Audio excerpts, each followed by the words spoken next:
But talking about taxes, I do want to go back to this. I released my taxes today so that I'm transparent, so that people can see what kind of money I've made, how I made it, and what I paid in taxes and deductions and gave to charity. I'm calling on my opponent to also release his taxes so Arizonans can see where he's made his money over the last 5 years and where that all came from. I mean, this is just basic transparency. I think Arizonans really prefer this probably to 30-second slick TV ads.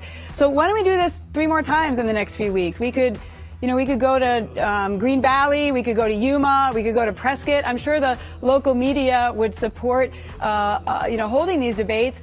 Will you agree right now? Let's do 3 more of these around Arizona, because Arizonans really deserve to have this conversation candidate to candidate about what's at stake. I'm really looking forward to next week, I think, on Univision. Will you agree to 3 more? That'll be an interesting conversation. Thank you.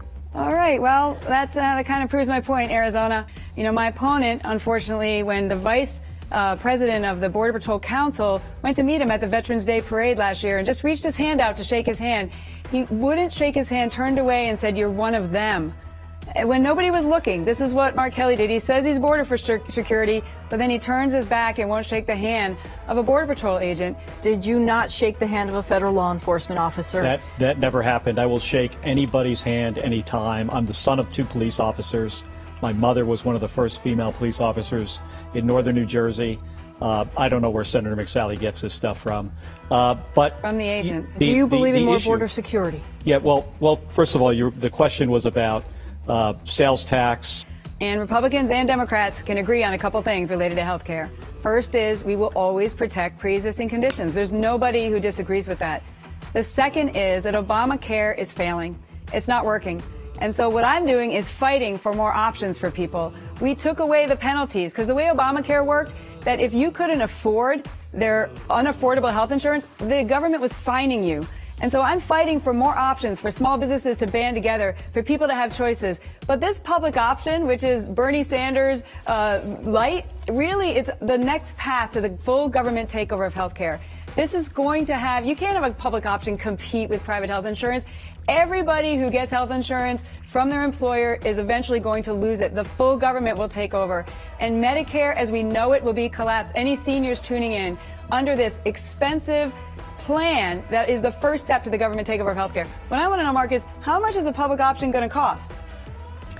Senator McSally. Would you have voted to convict President Trump of impeachment? Well, first I wanted to see, testimony from the White House, witnesses. That would have been a good starting point. But based on the information I had, yes. Mark, this is just another example where you're not answering the question.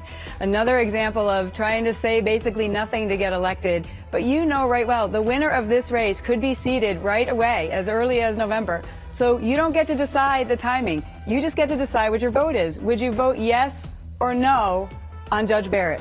Well, I said I would vote no. This should wait. Okay. This should wait until so you January, would not confirm when we have a new president and a new Senate. I'm not questioning your patriotism, Mark. I'm questioning your judgment. And the facts are there. You went on the junket, paid for by the Chinese Communist Party, part of their propaganda arm, in 2003 while active duty Navy, 2004, 2005. You said it was the most meaningful thing you've done in your life. And then you chose, of all the things you could have selected, I think about what I would have taken to space with me, you chose the Chinese Communist banner to take to space with you. And then you later have multiple business relationships and ventures with companies that are affiliated with the Chinese government. Those facts are real. So people want a fighter who's going to stand up to China, then I'm your girl. I've been already doing that. They're actually threatening me personally. My mom's a little freaked out about that, but I'm your fighter for this threat. You want somebody who's in business relationship? I'm not questioning your patriotism. It's your judgment